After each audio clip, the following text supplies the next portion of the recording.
Nangako ako sa inyo, bilang solid naman kayo talaga sa akin, so eto ngang gold coin ng Palawan, ipapakita ko na isasanla ko sa mga sanlaan. So kahit as in umuulan, talagang dadayuhin ko para lang magkaroon kayo guys ang hindi na kayo mangangamba sa pagbili ng mga gold coin at gold bar ng Palawan. So muli kong paalala, ito ay pahirapan kasi as in yung iba hindi po talaga nagpapa-video, itry kong maitakas, basta panoorin nyo to kasi magkakaroon talaga kayo ng idea para mawala na yung stress nyo kung ito ba'y kinukuha o hindi o sa Palawan lang talaga tinatanggap. Ayan, nahulog na tuloy sa lagayan. Alam nyo naman, hindi na nababalik yung dating nasirang butas. Kapag nawasak na at natanggal mo na, hindi mo na siya maibabalik sa dati. O, di ba hugot? O, ano-ano na namang iniisip nyo? Siguro bembangan na naman iniisip nyo mga mi. Wag ganyan. So, eto na nga. Nandito na tayo sa unang pagtatanungan natin kung talaga ba akong kukunin nila. So, kinakabahan na ako.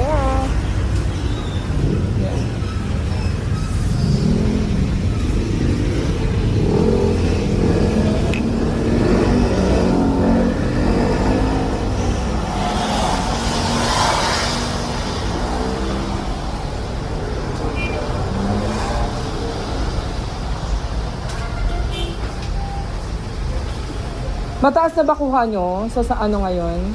So, ganito po, 4-5 po ang kuha niya. 4-5? Wala nang itataas yun.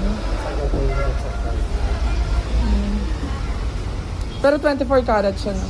Mukha naman siya 24. Kasi natin mahanap pag hindi natin kinuskus. Pag Hindi gano'n. masisigurado. 4-5.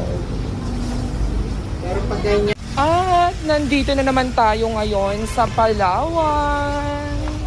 Ayan. So, nandito tayo ngayon sa paborito nating branch, ang Palawan. So, nandito tayo ngayon sa Palawan. 5,450. Pag nakaganto na, 5,450. O, diba? So, ako kasi tinanggal ko para i-test lang. Ayan si Madam. Tapos, sige tayo, kukunin ko na yung ano ko ha. Yan. So, ibig sabihin, talagang kinukuha nila. Narinig nyo naman.